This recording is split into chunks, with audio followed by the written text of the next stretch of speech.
সাবেক বিচারপতি মানিক মারা গেছেন এমন খবর সোশ্যাল মিডিয়াতে চাউর হতে থাকে ২৭ জানুয়ারি দুপুর থেকে। তার মৃত্যুর খবর জানিয়ে একাধিক আইডি থেকে পোস্ট করা হয়। তবে কারাগারে আটক বিচারপতি AHM শামসুদ্দিন চৌধুরী মানিকের শারীরিক অবস্থা সম্পর্কে জানিয়েছে কারা কর্তৃপক্ষ। ২৭ জানুয়ারি কারা উপমহাপরিদর্শক মোহাম্মদ জাহাঙ্গীর কবির জানান, শামসুদ্দিন চৌধুরীর মৃত্যুর তথ্য সত্য নয়। তিনি ঢাকা কেন্দ্রীয় কারাগারে সুস্থ আছেন। তিনি বলেন, সাবেক বিচারপতি শামসুদ্দিন চৌধুরী সুস্থ আছেন। তিনি ঢাকা কেন্দ্রীয় কারাগারে ডিভিশন পেয়েছেন। তার বিরুদ্ধে ৫টি মামলা রয়েছে।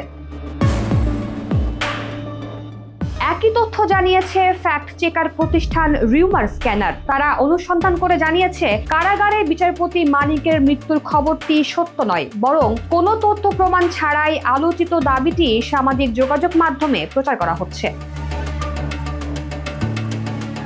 অনুসন্ধানের শুরুতে প্রাসঙ্গিক কিওয়ার্ড সার্চের মাধ্যমে বিশ্বস্ত কোনো গণমাধ্যম বা নির্ভরযোগ্য সূত্রে আলোচিত দাবির সাপেক্ষে কোনো তথ্য পাওয়া যায়নি। সাধারণত সাবেক বিচারপতি মোহাম্মদ শামসুদ্দিন চৌধুরীর মতো আলোচিত ব্যক্তিত্ব মৃত্যুবরণ করলে তা গণমাধ্যমে প্রকাশিত হতো। তবে নির্ভরযোগ্য কোনো উৎসে এমন তথ্য পাওয়া না যাওয়ায় প্রচারিত দাবিটি ভিত্তিহীন বলে প্রতীয়মান হয়।